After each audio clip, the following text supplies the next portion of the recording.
The Tampa Bay Buccaneers could see a division rival get the best quarterback set to hit free agency, while their in-house candidate seems unlikely to wind up the starter. Let's go. You are Locked On Buccaneers, your daily Tampa Bay Buccaneers podcast, part of the Locked On Podcast Network, your team every day.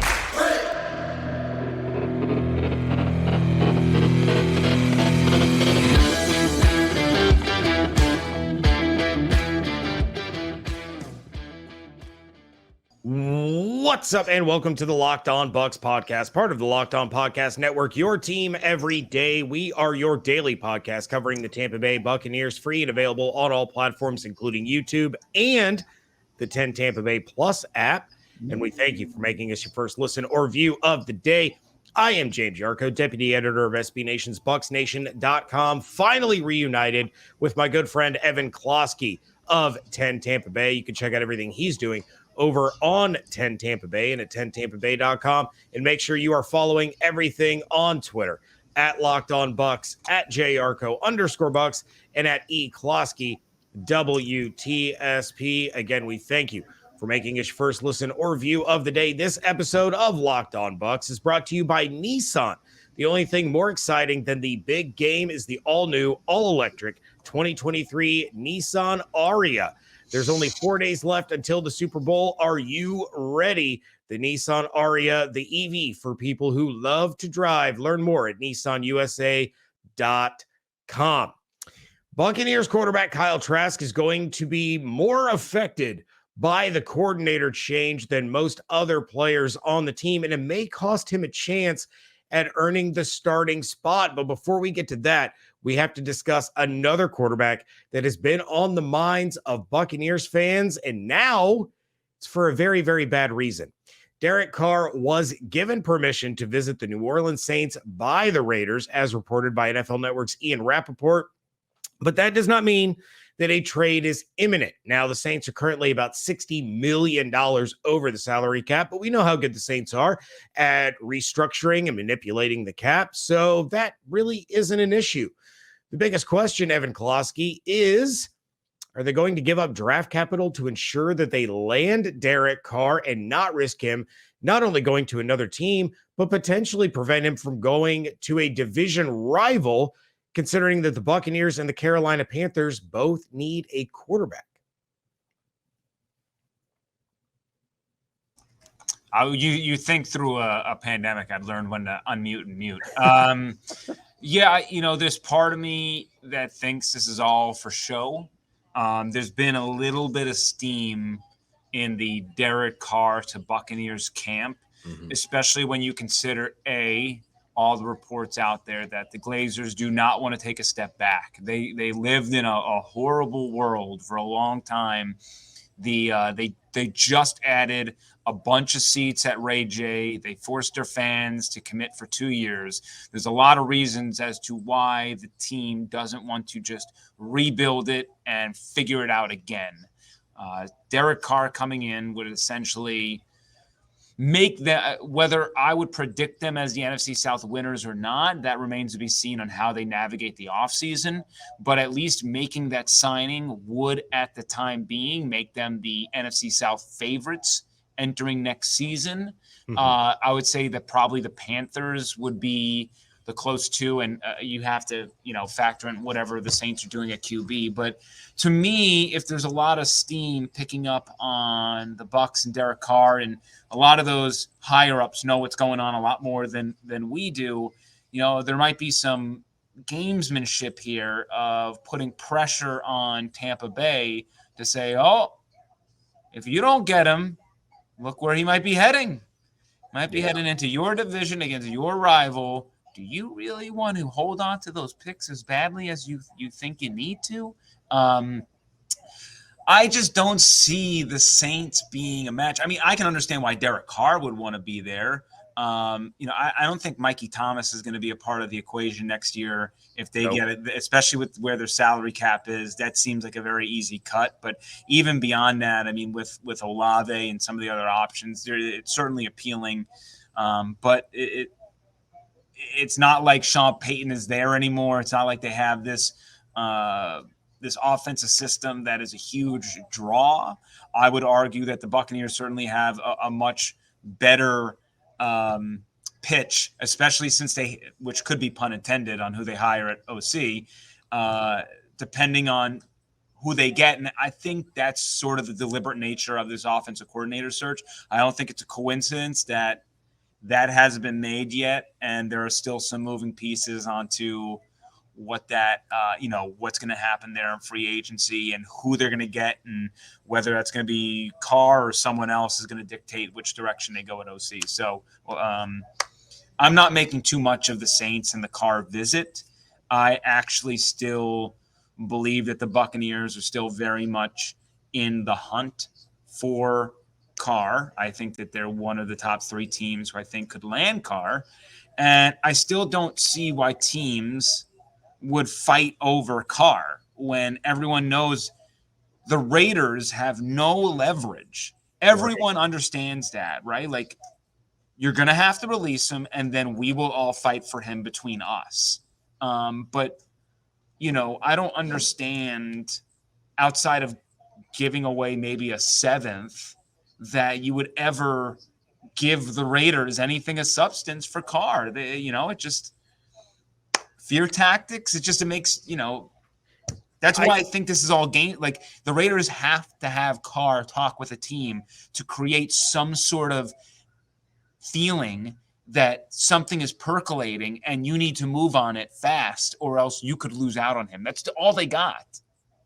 I guess it's the bird in the hand is worth 2 in the bush kind of idea that, the Saints did just get additional draft capital because of Sean Payton. Now, if they trade for him to make sure they don't have to win a bidding war, that also means that they win the right to guarantee him $40 million on February 15th. So, I can understand if you're going to give up a little bit of draft capital to make sure that he doesn't hit the open market. You have your guy, you know who he is moving into the scouting combine and moving into the draft and into free agency and all of that. But I totally get what you're saying. Teams know that they're not going to have to give up a ton of draft capital, if any at all, because Las Vegas has to release him. You have no choice but to release him, or you're guaranteeing him that $40 million, and the Raiders just flat out can't do that. So I think it's probably a very slim, very, very slim chance that Carr does get traded, but I don't think it's impossible if a team wants to make sure that if they believe Derek Carr is their guy, that's the one way you guarantee yourselves to get him. For sure. I just feel like for teams like the Saints, like the Buccaneers, teams that are very much in a transition mode, they need the draft capital. Teams like the Jets, who feel like they're a quarterback away, then it leans towards making that move. If you think he's the guy, then I agree exactly with your sentiment that, if this is really the piece that you think is it and you don't want to lose him, secure it. But the Saints are not like, I'm going to call their bluff on the Saints. It's pretty much where I'm at. I'm not scared that he's talking with the Saints. If it was the Jets or any sort of, but that's my point, is that it just feels like a sham, because it doesn't feel like the Saints can realistically bring in Carr, make the money work, and do all the things that you have to do. And I understand that the Buccaneers are not far off of their position with where they stand with Carr and that money. But I also tend to believe that the Bucs are a little bit more stable on who, like, despite all the changes that they're going to have, they still have a lot of dudes who were successful and just took this team to 3 straight playoff appearances, 1 Super Bowl, 1 13-win season, and a year that went to crap, mostly because the offensive prowess was we have discussed all season long. So I just think that if we truly believe that this team last year, with a competent offensive mind and an offensive playbook, and what could have really put this team in set was probably an 11-win team, then you figure if you put Carr into this situation with a little bit of drop-off, somewhere, defensively, not offensively. They're mostly going to have the same people back. They might lose Donovan Smith, but I would argue that he played like a replacement player last year anyway. You would just be hoping that this year would be a rebound based on maybe last year being injury and mental stuff that we don't know. But offensively speaking, this team should still be pretty set. Whereas I still think the Saints are kind of falling. They didn't have the plan B with Drew Brees, and you're seeing life not only without Drew Brees, but life without Sean Payton, who covered up a lot of their mistakes and a lot of their shortcomings along the way. And at least with the Buccaneers, you're just kind of trying to insert a quarterback, which would still make you a pretty competitive team. Not a Super Bowl winning team, I don't think, but a competitive team. In the NFC, you just never know. But going back to the Buccaneers roster as it is, Kyle Trask has an uphill battle that you and I are going to get into, and it's going to cause some Bucs fans some frustration, but it's going to cause some other fans some relief. That is coming up on WTSP Wednesday here on the Locked On Bucs podcast. This episode of Locked On Bucs is brought to you by Ultimate Football GM. You've heard us talk about this mobile game app, and I can't tell you how much fun we all had competing with one another here within the Locked On Podcast Network. But now it is your turn to compete. Have you ever dreamed of becoming an NFL GM and managing your football franchise? Your dream can come true, and this game is definitely for you. You'll manage every strategic aspect of your team, play through seasons, and lead your team to glory, trying to build a dynasty. With Ultimate Football GM, you're responsible for controlling the destiny of your franchise by hiring the right coaches and coordinators, trading players, making draft picks, navigating your franchise through free agency and the draft, all the ups and downs of a season. All of this in a challenging and realistic game world. Ultimate Football GM is completely free and playable offline, so you can play on the go as you want to, when you want to. As for Locked On Bucs fans, Ultimate Football GM will be hosting a special competition where you can win amazing monthly prizes. Stay tuned for details in an upcoming episode. Locked On Bucs listeners can get a 100% free boost to their franchise when using promo code Locked On, all caps, all one word, in the game store. That's Locked On, all caps. So make sure you check it out today. To download the game, visit ultimate-gm.com or look it up on the App Store. That's ultimate-gm.com. Ultimate Football GM. Start your dynasty today.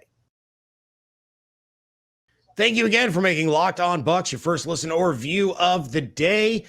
Rick Stroud of the Tampa Bay Times pointed out some issues with Kyle Trask, most notably his ability to grasp the offense that he played in for the last 2 years. And a lot of fans are saying they just need to start Kyle Trask this year, figure out what you have in him. Some believe that if anyone knows what they have in Kyle Trask, it's already the Buccaneers, who have gotten an up-close and personal look at him over the last 2 years. But you're talking about a guy, if he really did have trouble grasping the offense that he was in for 2 years, now you have a new offensive coordinator coming in. You have a new system that he is going to have to learn. What is your take on Kyle Trask's situation, his future with the team, and whether or not, if this report is true, and we have really no reason to believe that it's not, is he even going to be a starting candidate if he has that much trouble trying to figure out the offensive schemes? I think they're going to enter camp with him fighting for that job unless they make a trade for Derek Carr. Then he's going to be fighting for that backup role.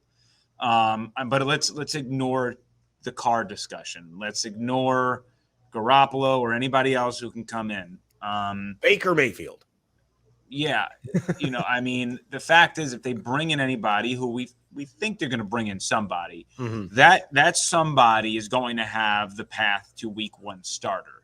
Kyle Trask is going to get a lot more practice reps. He's not going to get any mulligans anymore. He's going to be able to prove himself. If he can push himself to the top of the depth chart, then so be it. But I still find it highly concerning that in 2 years of action on this roster, he only suited up twice. And for a guy who was your second-round draft pick, and I don't really care about winning the backup job because this coaching staff loved Blaine Gabbert. Bruce Arians was ready to go to war with Blaine Gabbert when Tom Brady retired the first time. They truly believe that Blaine Gabbert is a NFL starting caliber quarterback. And I'm not here to argue whether that's true or not. That's just what the staff believed. But the fact that he didn't really win the number 3 job is the problem. And when you have Clyde Christensen seeping out there that he's a slow learner, he's deliberate, those are the tea leaves that kind of explain, okay, they're definitely like, they feel like he's not picking things up as fast as he should be. Has nothing to do with work ethic. He is a guy who, at least, when I go to One Buck, he's always out there first getting those passes and those reps. But it's just kind of the, like for me, at least for me, like when I was going through school, like I had friends who were naturally brilliant and could just take a test and nail it. For me, I had to spend hours to study what the test was going to be on to get a great grade.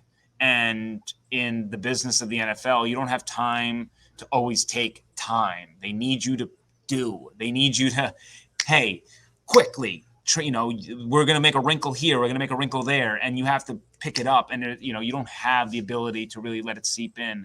I don't know how much a new playbook is going to really factor into that. I think a lot of the maturation process of learning the NFL playbook and what those playbooks look like and the terminology and the length of it and all this stuff, I think will help him transition into a new playbook. But I am certainly not expecting Kyle Trask to be the week 1 starter, though people in that organization still believe he is a lot better than what is maybe being reported out there or what our tea leaves and our game reports indicate. There are still believers in that food chain fairly high up who think that Kyle Trask has a shot. He was always a late bloomer. He was a late bloomer in high school. But I don't even, he didn't even start on his team. I forget who was the popular quarterback who started on that team. But then, Florida, he didn't earn a starting job there for similar reasons. Every stop he's gone through in his football career, it has taken him a while to grasp everything and allow his skill set to match his mind and where he's got to go. So if he follows a similar trajectory of his entire life, year 3 and year 4 is really where we're going to see the biggest leaps. So that will be interesting to watch. But if they don't get Derek Carr, we will certainly be having a lot of discussions leading up to the draft, leading up to free agency. They need competition there for him regardless, unless they are in full send it mode. We are tanking, and I don't think that this roster is bad enough to fully tank. It's just not. You underestimate the desire to have Caleb Williams on your football team. So. I love Caleb Williams. I think I've said on this podcast I would love to suck for Caleb Williams because I think 1 year of sucking would be fantastic for 15 years of greatness. I've compared him to a better Jalen Hurts, by the way. And Jalen Hurts, who's in the Super Bowl. That's not shade to Jalen Hurts. He's just built bigger than Hurts. He has just as much the accuracy and just as much the legs. Like he really is the modern day quarterback of what you're looking for in the NFL. Yeah. And he's just brilliant. Like, I mean, he is a remarkable athlete, and we get to watch him another year at USC, but he is the real deal. And we'll get into this later. I don't really think the Buccaneers should be wasting draft picks this year on quarterbacks. No. If you're going to stink, next year's probably the draft. I think it's a better crop, a little bit more depth, and a little bit more talent higher up. This year, I just think you need to just fully focus on like a lot of defensive holes, which are going to be created due to the cap. Suck for Luck, tank for Tua, crash for Caleb. But we touched on it briefly. The new playbook, the new offensive coordinator, all of that Trask is going to have to adapt to. The Bucs do have Bengals quarterbacks coach Dan Pitcher coming in for a second interview. They've interviewed quite a few candidates at this point, including Todd Monken, the fan favorite, but he also has a second interview with the Baltimore Ravens now. What do you make of the Bucs candidates that they have interviewed? And do you think this second interview with Pitcher is the one to kind of seal the deal and name him the offensive coordinator? I don't know about seal the deal. I certainly, obviously, it's a good sign for him. You also have to go back to the fact that interview was over Zoom.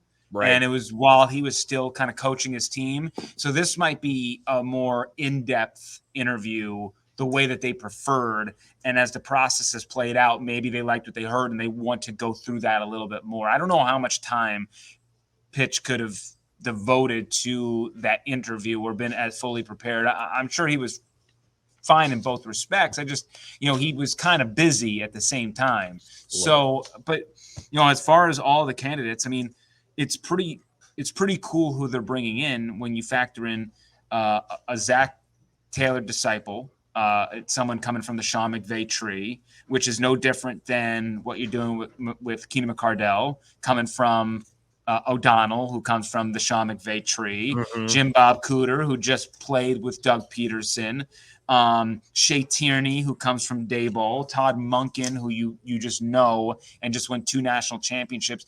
There's a very linear path of the type of OC that they're looking for. And, outside of Clint Kubiak, who was part of an unmitigated disaster in Denver and who will almost certainly be out of a job with Sean Payton coming in, you would assume, since Sean Payton's going to, be running that system, unless he's okay with just being the quarterbacks guy again. It seems like the types of offenses that they're looking at, it's very clear the style that they want.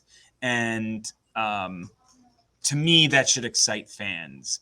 And that's why I think the Bucs in this draft, while I say that they need a bunch of defensive needs, I would not be surprised if they can get like a Zay Flowers or Jackson Smith and Jigba, that they wouldn't pull trigger on one of those two guys, because I think that completes what they want to do, adding speed to receiver alongside Godwin and Evans to really open up this offense with what they have in Rashad White and what I would assume to be a late round running back pick who they'll bring in. But you get him out, you get the speed figured out, you get that backup running back figured out, assuming that Leonard Fournette is a salary cap casualty without Tom in town, then you worry about the defense. But the quarterback again is a big decision. But I like their interview choices, and I think Dan Pitcher would be a great hire based on the respect that we've heard out of Cincinnati, who he's coached, and what that style of offense has been. All right, well, it is Super Bowl week, and that means it is time for Evan to dust off the old crystal ball and make some predictions about the big game coming up next on Locked On Bucs. Today's episode of Locked On Bucs is brought to you by Prize Picks. Pick 2 to 6 players, and if they will score more or less than their Prize Picks projection, you can win up to 25 times your money on any entry. No competing against other people. It's just you against the projections available. They offer projections on any sport you can watch, from the NFL and NBA to MLB, NHL, PGA, and much, much more. Entries can be made in 60 seconds or less. It's that easy. Safe and fast withdrawals, and currently operational in over 30 states and Canada. Download the PrizePicks app or go to prizepicks.com to sign up and play daily fantasy sports.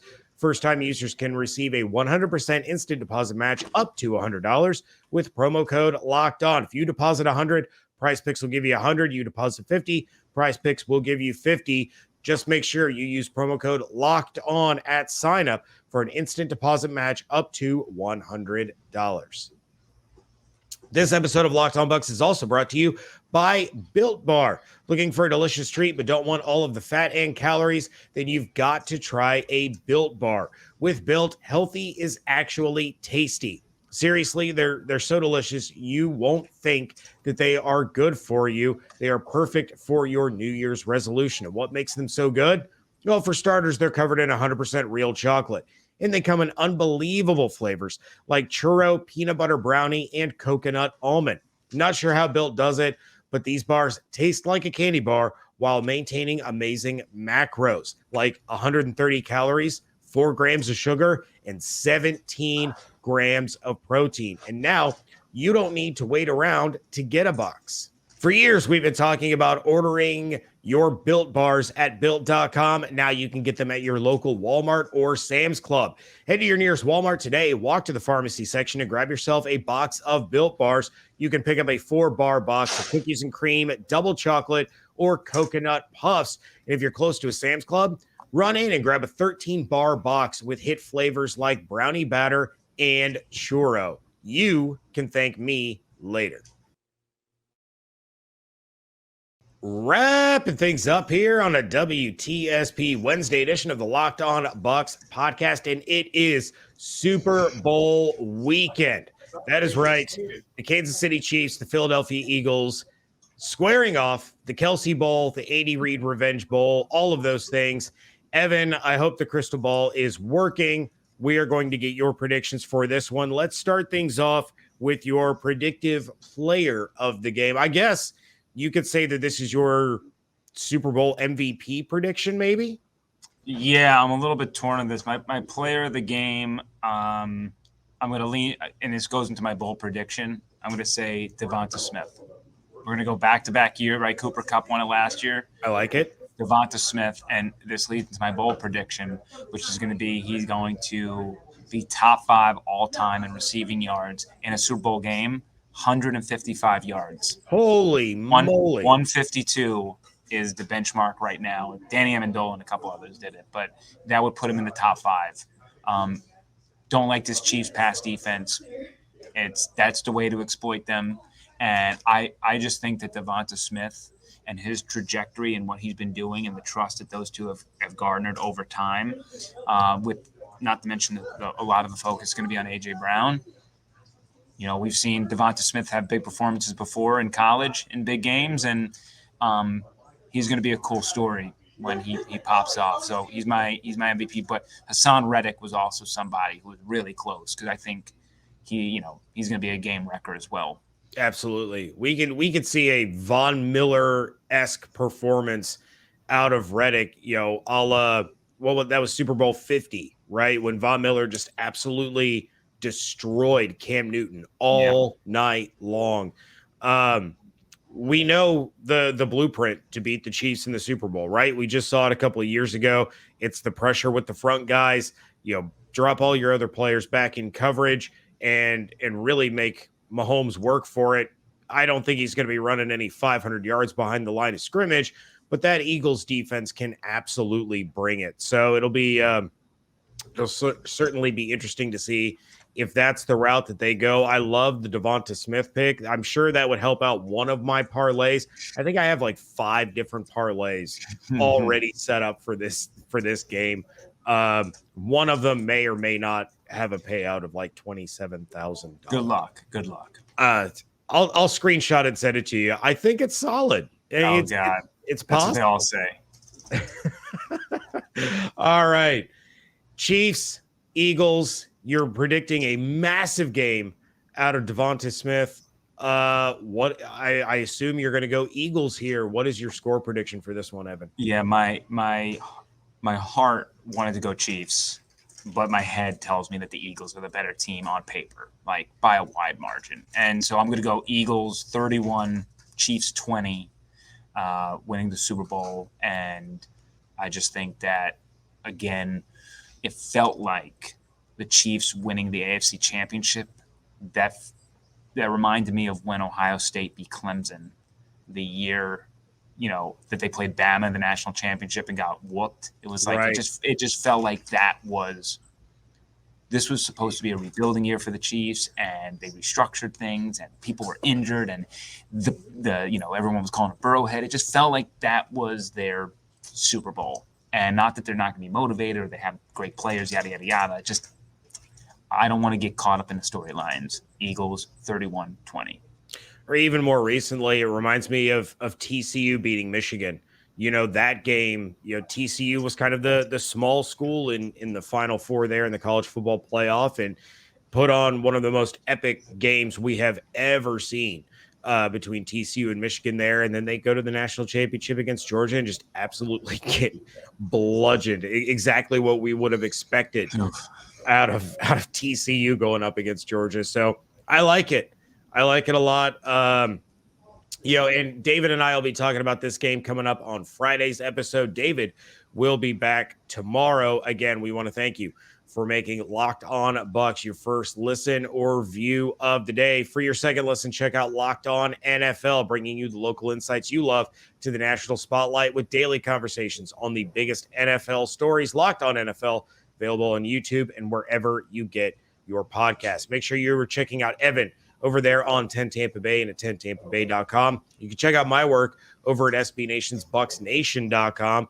You can get a hold of us via email at LockedOnBucksPodcast@gmail.com or slide into those DMs on Twitter at LockedOnBucks. And, of course, follow myself and follow Evan on Twitter at JYarko_Bucks and at eKlosky, WTSP. Hope you all have an absolutely outstanding day. Stay safe, stay healthy, fire the cannons. And we thank you so much for joining us right here at Locked On Bucs.